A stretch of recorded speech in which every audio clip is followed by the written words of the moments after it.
প্রথম বর্ষের শিক্ষার্থীরা যারা আমার সঙ্গে ফেসবুকে যুক্ত হয়ে আছো বা আছেন, প্রথম বর্ষে ভর্তি হয়েই আমরা চিকিৎসা সেবা দেওয়ার চেষ্টা করি। সে উদ্দেশ্যেই প্রতিদিন একটি রোগ নিয়ে আলোচনা, দেহের বিভিন্ন অঙ্গের রোগগুলো নিয়ে আমি আলোচনা করি সহজে বোঝার জন্য এবং প্রয়োজন মতন সেটাকে ব্যবহার করে হাতে কলমে শেখার উদ্দেশ্যেই আমার এই লক্ষ্য। তাহলে চলে আসি, আমরা আজকে যে রোগটি আলোচনা করতে যাব সেটা হচ্ছে নিউমোনিয়া। আমরা এর আগে আমরা 8টি রোগ নিয়ে আলোচনা করেছি, আজকে 9ম রোগ, নাম হচ্ছে নিউমোনিয়া। দেখো, এই নিউমোনিয়া সম্বন্ধে আমি একটু বলে তার একটা উদাহরণ দিতে চাচ্ছি। ঘরে ঘরে এখন নিউমোনিয়া হয় এবং এটা অতি ছোঁয়াচে রোগও বলা যায়। আর এটা হলে এলোপ্যাথিকেরা অনেক কষ্ট করে চিকিৎসা করে। এটা হাতে কলমে যাদের নিউমোনিয়া বাচ্চাদের হয়েছে তারাই জানে এবং সহজেই ভালো হয় না, একবার হলে আবার হয়। তাহলে নিউমোনিয়াটা কি এবং এটা থেকে মানুষকে সেবা দেওয়া হোমিওপ্যাথিকের মতন এত সহজ পদ্ধতি আছে বলে আমার মনে হয় না। তার কারণ চিকিৎসা পদ্ধতির জটিলতা, কারণ সেখানে ম্যানেজমেন্ট করতে গিয়ে অনেক রকম কষ্ট করতে হয়। একটা নিউমোনিয়ার রোগীর চিকিৎসা করতে গেলে আমি মনে করি 30-40 হাজার টাকা পর্যন্ত খরচ হয়ে যায়। আর তোমরা যারা প্রথম বর্ষে ডিএসএমএসে ভর্তি হয়ে আমার সঙ্গে যুক্ত হয়ে আছো, হোমিওপ্যাথিকে বাক্স কিনে সেবা দেওয়ার চেষ্টা করছো, তাদের উদ্দেশ্যে বলছি, এই রোগ প্রথম বর্ষ থেকেই তোমাদের হাতে অনায়াসে ভালো হয়ে যাবে।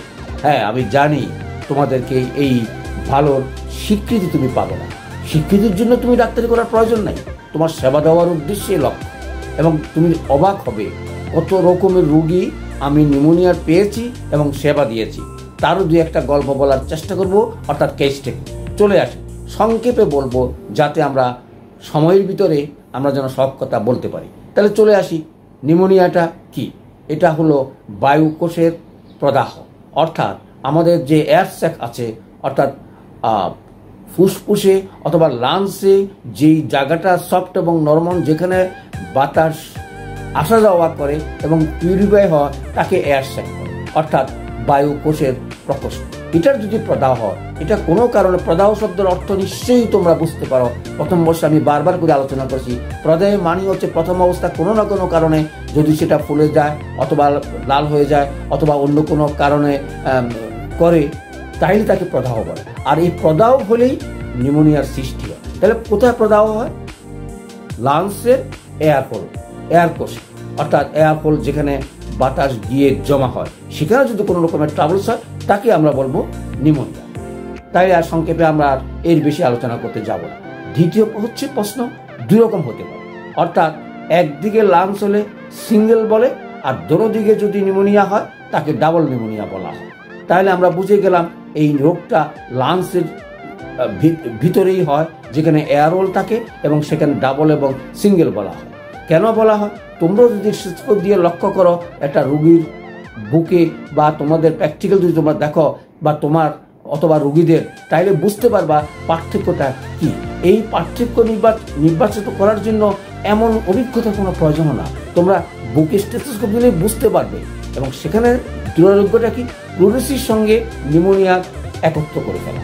দেখো, সচরাচর প্লুরেসি রোগটা এত কঠিন নয় এবং সচরাচর সবাই হয় না, এটা একটু বয়স্কদের হয়, ছোটদেরও খুব হয়, খুবই কম, কিন্তু ছোটদের নিউমোনিয়া সবচেয়ে বেশি হয়। তাহলে চলে আসি নিউমোনিয়া আমরা বুঝতে পারলাম। এখন আমরা আসি এটার কারণ কি কি হতে পারে, কি কি কারণে আমাদের এই রোগ হতে পারে। দেখো, নিউমোনিয়া নানা কারণে হতে পারে এবং সেটা জীবাণুঘটিত হতে পারে, ভিজা স্যাঁতস্যাঁতে অথবা অতিরিক্ত ভিজলে হতে পারে, স্যাঁতস্যাঁতে ঘরে থাকলে হতে পারে, প্রচণ্ড ঠান্ডা লাগলে হতে পারে, আর আঘাতের কারণেও হতে পারে, অতিরিক্ত পরিশ্রমের কারণেও লাং যদি বেশি হয় সে কারণেও হতে পারে। আর অনেক সময় হাম, বসন্ত, টাইফয়েড এই সকল জ্বরের চিকিৎসা হওয়ার পরেও নিউমোনিয়া হতে পারে। যেভাবেই হোক, যে কারণেই হোক, আমাদের লক্ষণ হচ্ছে ওষুধ প্রয়োগ করা তাড়াতাড়ি করে। দেখো, নিউমোনিয়া হয়েছে কি হয় নাই সেটা নির্বাচন করার জন্য আমাদের অপেক্ষা করে কোনো লাভ নেই। আমরা আমাদের লক্ষণ মতেন ওষুধ হোমিওপ্যাথিকে নিয়ম তাই। তার কি নিউমোনিয়া হলো নাকি অন্য কিছু হলো, আমাদের সেটা বিবেচনা, তোমরা চিন্তা করবে লক্ষণ করবে। বলো স্যার তাইলে আমাদেরকে এই রোগ দৃষ্টে পড়ান কেন? আরে রোগ দৃষ্টে পড়ায় রোগের নাম জেনে তোমরা ওষুধগুলো মনে রেখে তাড়াতাড়ি প্রয়োগ করার জন্য। প্রয়োগ করতে করতেই লক্ষণের কথা মনে রাখবে, লক্ষণ শিখবে। লক্ষণ না হলে হোমিওপ্যাথিক ডাক্তারি করা যাবে। তিনটা জিনিস আমাদের অর্গননে মানতে হবে। প্রথম কথা হচ্ছে লক্ষণ সমষ্টি চিকিৎসা, লক্ষণ ভিত্তিক চিকিৎসা। প্রত্যেকটা ওষুধের এক একটা লক্ষণ বা লক্ষণ সমষ্টি মনে রাখার চেষ্টা করবে, তারপর ওষুধ প্রয়োগ করবে। কিন্তু এখন কয়েকটা ওষুধের নাম রেখেই আমরা অনায়াসে প্রয়োগ করে আমরা সেবা দিতে পারি। তার কেন? আমি গত 20 বছরে দেখেছি, অর্থাৎ কিছু ওষুধ, দু একটা ওষুধ নাম মনে রেখেই যদি আমরা 50-100 পদ্ধতিতে 1-2 বোতলে পরীক্ষা করে ওষুধ দিতে পারি বা সেবা দিতে পারি, বা আমার হাতে যারা বাক্স কিনে সারা বাংলাদেশে এখন 200-র উপরে আছে যারা আমার রোগী সেবা দেয়, তারা যদি দিতে পারে তুমিও পারবে। উদ্দেশ্য প্রথম বছর থেকে শুরু করো, আর মিরাকেল ঘটনাগুলো তোমার নিজের চোখে দেখো, তাইলে বুঝতে পারবে হোমিও পড়তে আনন্দ পাবে, পড়বে, জানবে। তার আগে আমার ভিডিওগুলো দেখো, পড়ালেখা পরেও করতে পারবে। ভিডিওগুলো দেখে শেখার চেষ্টা করো। প্র্যাকটিক্যাল না শিখলে কোনোদিন আগাইতে পারবে না এবং কোনো কিছু সমাধান করতে পারবে না। চলে আসি তাই লক্ষণটা। লক্ষণ হচ্ছে, দেখো, প্রথম হচ্ছে লাংসটা ভারী হয়ে যায়, নিঃশ্বাস নিতে কষ্ট হয় এবং শ্বাসকষ্ট আরম্ভ হয়ে যায়। অনেক সময় জ্বর থাকে, অনেক সময় জ্বর থাকে না। এটা প্রথম স্টেজে আমরা বলতে পারি। দ্বিতীয় স্টেজে কি, সেটা লাল এবং শক্ত হয়ে যায় এবং সেখানে অনেক সময় পুজ জমে এবং পুজ জমলে জ্বরও অনেক সময় খুব বাড়তি থাকে এবং তার সঙ্গে প্রচণ্ড শ্বাসকষ্ট এবং বুকে শব্দ করে, সিঁ শব্দ অথবা গড়গড় শব্দ অথবা যে কোনো শব্দ তুমি পাবে নিঃশ্বাসে।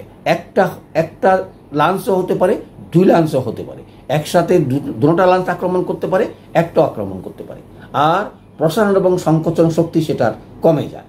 অর্থাৎ আমরা যদি সুস্থ শরীরে পরীক্ষা করি তাইলে বুঝতে পারবো নিউমোনিয়া কোথায় কোথায় হয় এবং লাংসের কোন কোন জায়গায় শব্দ করতেছে, বুকের ভিতরে ঘের শব্দ আছে কিনা।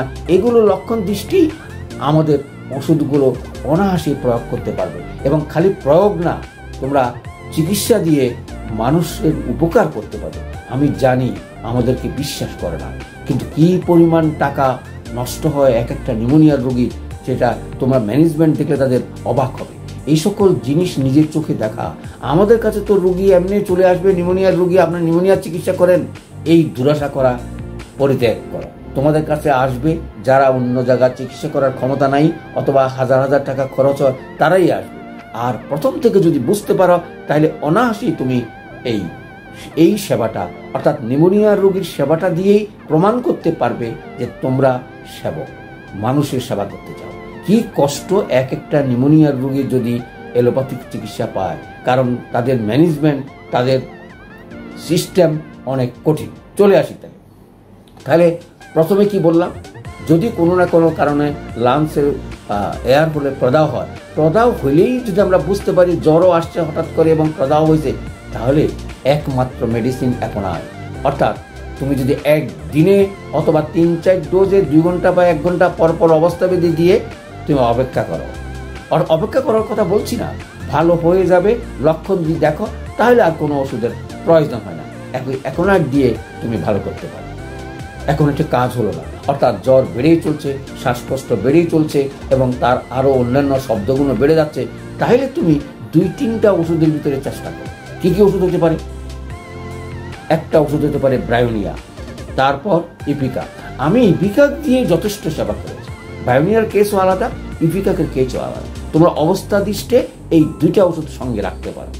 আর একটা ওষুধ, ওই যে বললাম জীবাণুগত যদি রোগ হয় তাহলে আর্সেনিক। তাহলে দেখো, এই কয়েকটা ওষুধ তুমি মনে রেখেই কাছাকাছি কোনো লক্ষণ তোমার যদি মনে থাকে সেটা প্রয়োগ করার চেষ্টা করো। আমি কেন বলছি, এই যে নাম মনে রাখলাম নিউমোনিয়া আর ওষুধ 4টার কথা বললাম, তাহলে নামগুলোর লগে ওষুধ রোগের সঙ্গে সম্পর্ক থাকবে। কিন্তু আমরা কিভাবে নির্বাচন করব? আমরা নির্বাচন করবো আমাদের লক্ষণ 2-1টা এটার মধ্যে পাই কিনা। যেমন হঠাৎ করে হলে আমি এখন দিয়ে দিলাম। আজকে কাশির সঙ্গে শ্বাসকষ্ট, শ্বাসকষ্টের সঙ্গে নিঃশ্বাসে তার প্রশ্বাসে কষ্ট, তাহলে আমরা কাশি যদি থাকে আমরা ব্রায়োনিয়া দিতে পারি, শুষ্ক কাশি হলে ব্রায়োনিয়া দিতে পারি, আর আর তরল কাশি হলে আমরা আমরা ইপিকাক দিতে পারি। দেখো এই যে কথাটা বললাম, এই চারটা কথা, চারটা রোগের লক্ষণ তুমি অনায়াসে চোখে দেখতে পাবে, না পাওয়ার কোনো কারণ নেই। আমার আমার আমার ওষুধের ক্লাসগুলো, অর্থাৎ যখন আমি ওষুধগুলো পড়াই ইপিকাক অথবা ব্রায়োনিয়া, সেগুলো শোনার চেষ্টা করবে। সেগুলো তোমাদের ভিডিওতে, আমার ভিডিওতে দেওয়া আছে শঙ্কর স্যার ইউটিউবে আলাদাভাবে, সেগুলো শুনেই বুঝতে পারবা লক্ষণটা কিভাবে মনে রাখে। কারণ আমরা প্রথম বর্ষের পড়ি, আমাদের এত জটিলতা, এত কিছু পড়ে আমরা সেবা দিতে পারবো না। যাই হোক, চলে আসি তারপরে কি হলো, এই ইপিকাকের কথা বললাম, আর্সেনিকের কথা বললাম। দেখো তারপরে আমি সালফারের কথা বলবো, তারপরে অ্যান্টিমডাটের কথা বলবো। এই কতকগুলো কথা আমার বাক্সে আছে, বাক্স থেকে অনায়াসেই তোমরা প্রয়োগ করে, আমি মনে করি না ব্যর্থ হওয়ার কোনো কারণ আছে। আমি ব্যর্থ হই নেই, তোমরাও ব্যর্থ হবে না। তবে মুশকিল কি জানো, আমাদের কাছে রোগী তো থাকে না। আমি দু একটা কেস বলার চেষ্টা করব, না বলে আমি শান্তি পাচ্ছি না, এই কারণে যে কত সহজভাবে আমরা চিকিৎসা করতে পারি। চলে আসি তারপরে কি কি ওষুধ আসতে পারে। দেখো তারপরে যদি কঠিন থেকে কঠিনতর হয়, অ্যান্টিমডাটের কথা বললাম, তারপরে ফসফরাসের কথা বললাম। দেখো এত কিছু বলে, এত কিছু পড়ে কতক্ষণ মনে রাখতে পারে। ক্যালিব্রাইমের কথা আসতে পারে। অর্থাৎ এক একটা লক্ষণের উপরে ভিত্তি করে তুমি যদি নিউমোনিয়ার চিকিৎসা করতে পারো, তাহলে অনায়াসেই তুমি চিকিৎসা করতে পারো।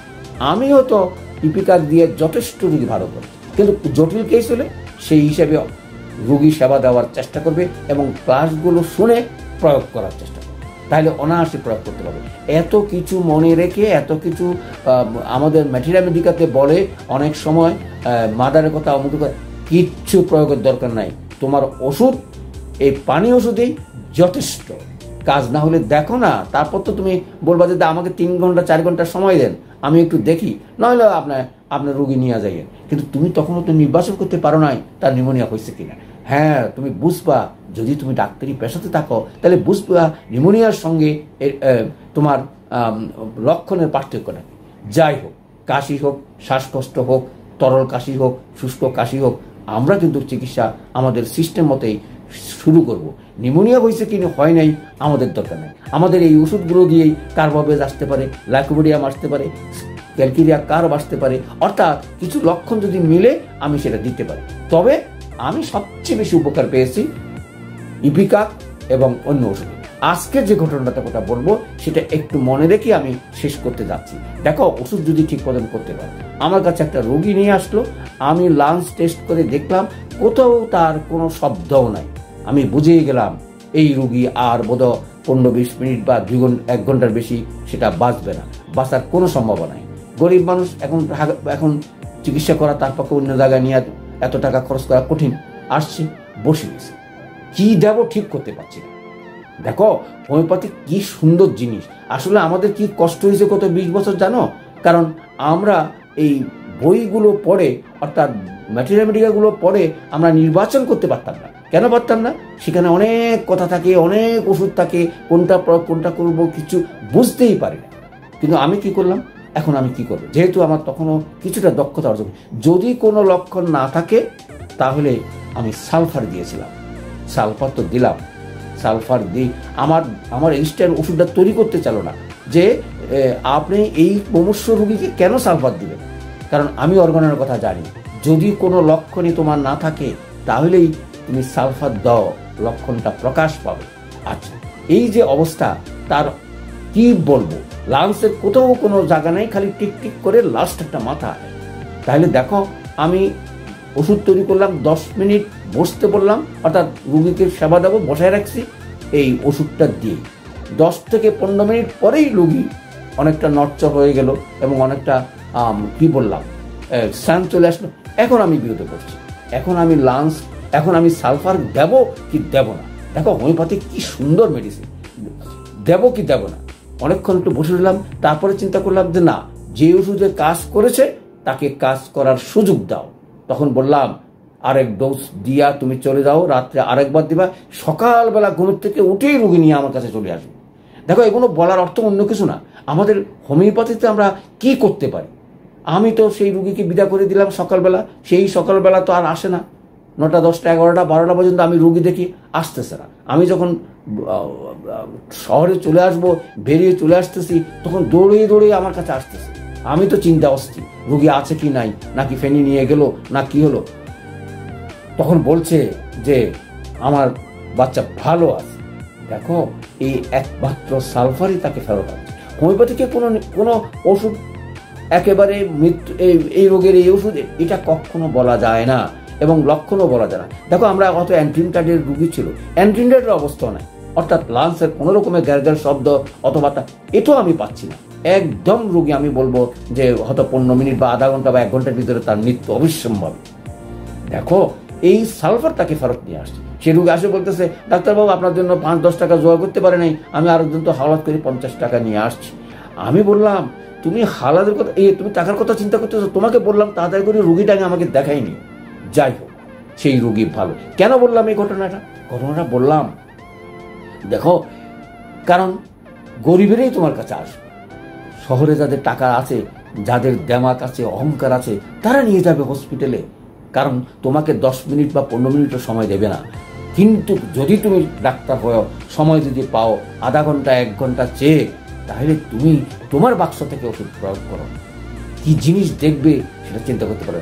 এই উদ্দেশ্যেই তোমাদেরকে প্রথম বর্ষ থেকে প্রয়োগ শিখাবার জন্যই আমার এই চেষ্টার আর একটা কারণ কি, অর্থাৎ সঠিক খাঁটি ওষুধ না পেলে ডাক্তারি শিখতে পারবে না, ডাক্তার তৈরি করতে পারবে না। সেই কারণেই আমার এই চেষ্টা, সেই কারণেই আমি আগামী দিনে যারা খালি 50 দিন প্রয়োগ করে চিকিৎসা করবে, তাদের উদ্দেশ্যে আমার এত চেষ্টা। আমার চোখ খুলছে, তোমাদেরও চোখ খুলবে। আমার চোখ খুলতে 20 বছর লেগেছে, তোমাদের চোখ খুলতে 4 বছরে যথেষ্ট।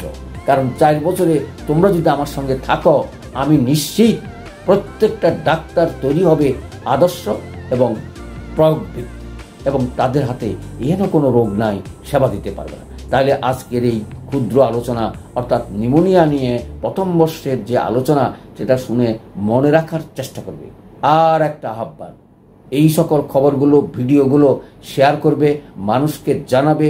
তোমার সাথীরা যারা ডাক্তারি শিখতে চায়, তাদেরকে এই শঙ্কর স্যার ইউটিউবের খবর বলে অন্তত আগামী 4 বছরে যত রকম কঠিন রোগ আছে সেবা দেওয়ার জন্য প্রস্তুতি নেবে। সবাইকে ধন্যবাদ।